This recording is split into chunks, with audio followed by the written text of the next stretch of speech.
Berjumpa lagi dengan saya, Elda Yolanda Adu SSI POMSI, penjuru agama Kristen pada kantor Kementerian Agama Kabupaten ND. Hari ini kita akan belajar tentang satu poin penting bagi kita. Sebuah pertanyaan mendasar tentang siapa kita.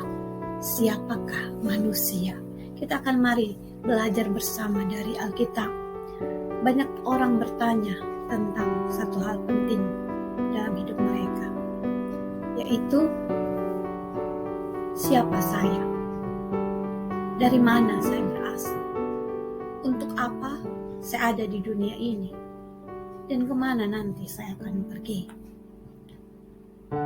Jawabannya ada banyak. Banyak orang memberi pertanyaan, dan banyak pula orang yang memberi jawaban. Namun hari ini mari kita belajar apa jawaban Alkitab tentang pertanyaan-pertanyaan ini. Yang pertama,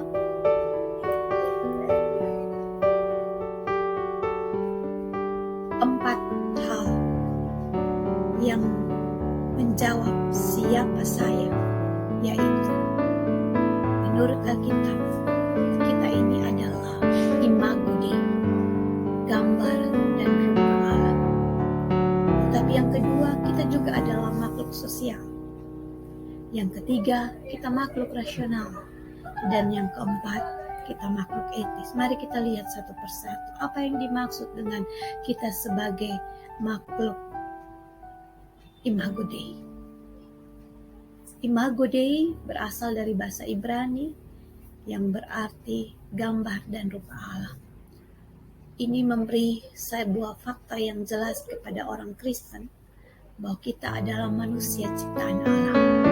Kitab Kejadian 1 dan 2 dengan jelas menceritakan kepada kita proses bagaimana Allah kemudian menciptakan kita. Ia membentuk dengan tangannya, lalu ia menghembuskan nafasnya kepada kita, lalu manusia itu menjadi hidup.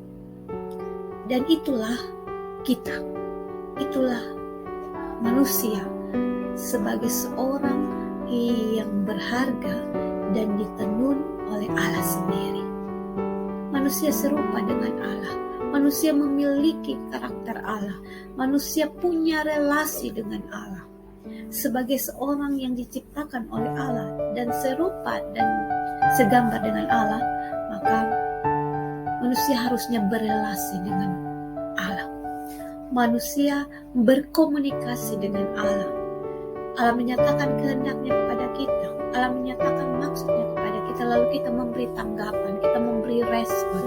Dan itulah yang seharusnya dilakukan sebagai seorang yang diciptakan serupa dan segambar dengan Allah. Yang berikut ialah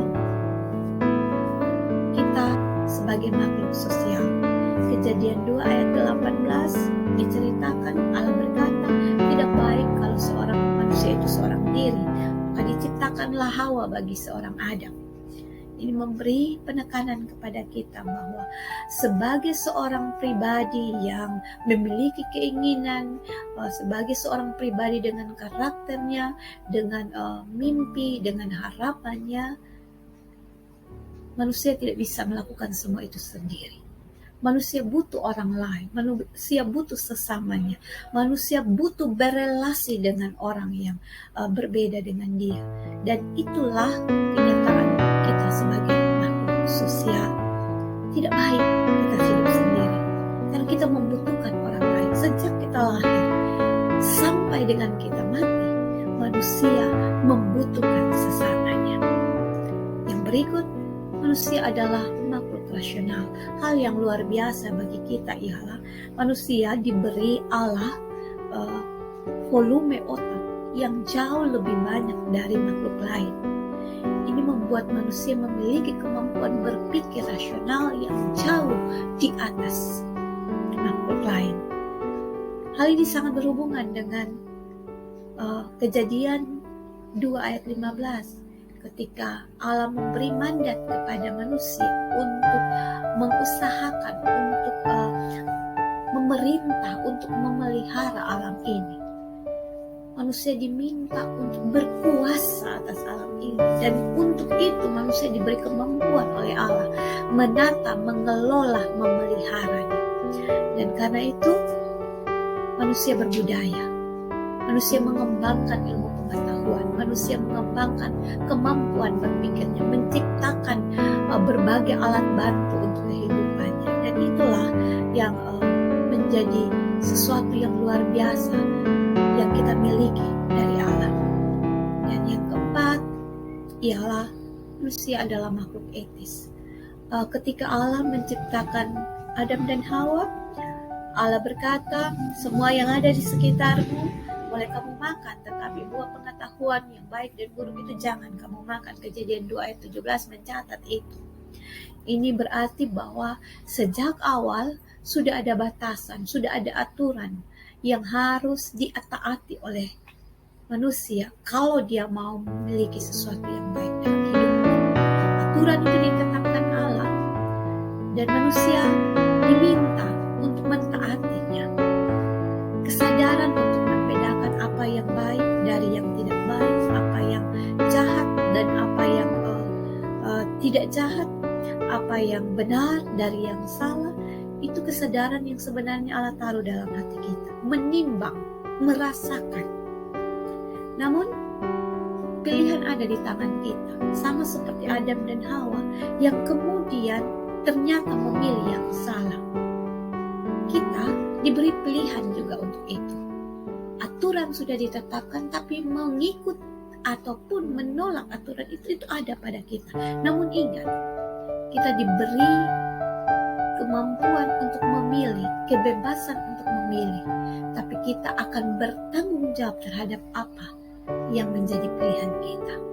Itu yang disebut dengan tanggung jawab etis. Semua yang kita pilih dan kita putuskan akan kita pertanggungjawabkan kepada Allah yang menciptakan kita. Saya menarik beberapa kesimpulan untuk kita. Kesimpulan pertama, kita adalah manusia, makhluk ciptaan Allah yang berharga. Kita berbeda, kita luar biasa. Allah mengasihi kita dan membuat kita menjadi makhluk yang dicintainya, yang disayanginya, yang serupa, segambar dengan Dia. Dan karena itu kita sungguh berharga. Menyadari diri kita berharga dan menyadari semua manusia berharga harusnya menuntut kita untuk bersikap yang baik terhadap diri sendiri dan sesama. Karena apa? Karena kita semua sama. Kita adalah makhluk yang berharga bagi Allah. Kesimpulan kedua untuk kita. Kita diminta menjadi seorang yang mengasihi Allah. Karena kita berasal dari Allah. Kita diciptakan olehnya, maka panggilan kita ialah mengasihi Dia. Mengasihi dengan sepenuh hati kita. Mengasihi dengan semua yang ada pada diri kita. Mengasihi dengan setulus hati kita. Dan itulah panggilan kita. Sebagai orang-orang yang dikasihinya, maka kita juga dipanggil untuk mengasihinya. Dan yang ketiga, kesimpulan bagi kita. Bukan hanya mengasihi Allah, tetapi mengasihi sesama dan semesta. Itu juga tanggung jawab iman kita. Sebagai orang yang membutuhkan orang lain, sebagai orang yang sama-sama ciptaan Allah, sebagai orang yang bertanggung jawab, diberi mandat oleh Allah untuk memelihara semesta ini, maka mengasihi sesama dan mengasihi semesta adalah tanggung jawab beriman yang harus kita lakukan. Dan yang terakhir, kesimpulan untuk kita, hiduplah bertanggung jawab, karena kita akan kembali kepada Allah pencipta kita dan mempertanggungjawabkan hidup ini. Hidup ini bukan sesuatu yang sia-sia. Hidup ini bukan diberi hanya sebuah kebetulan. Hidup ini diberi dalam rangka dan bingkai yang jelas, mengasihi Allah, mengasihi sesama dan semesta. Ini tanggung jawab kita yang harus kita lakukan, supaya ketika waktunya kita akan kembali kepada pencipta kita. Kita bisa menjawab bahwa hidup saya sudah saya lakukan dengan bertanggung jawab. Melakukan apa yang baik, melakukan apa yang benar, melakukan apa yang berkenan kepada Allah. Itu adalah kita, manusia ciptaannya, manusia yang berharga ini.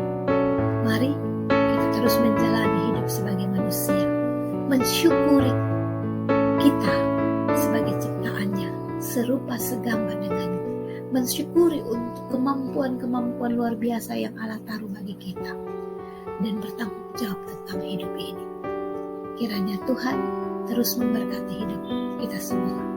Selamat menjadi manusia yang luar biasa. Selalu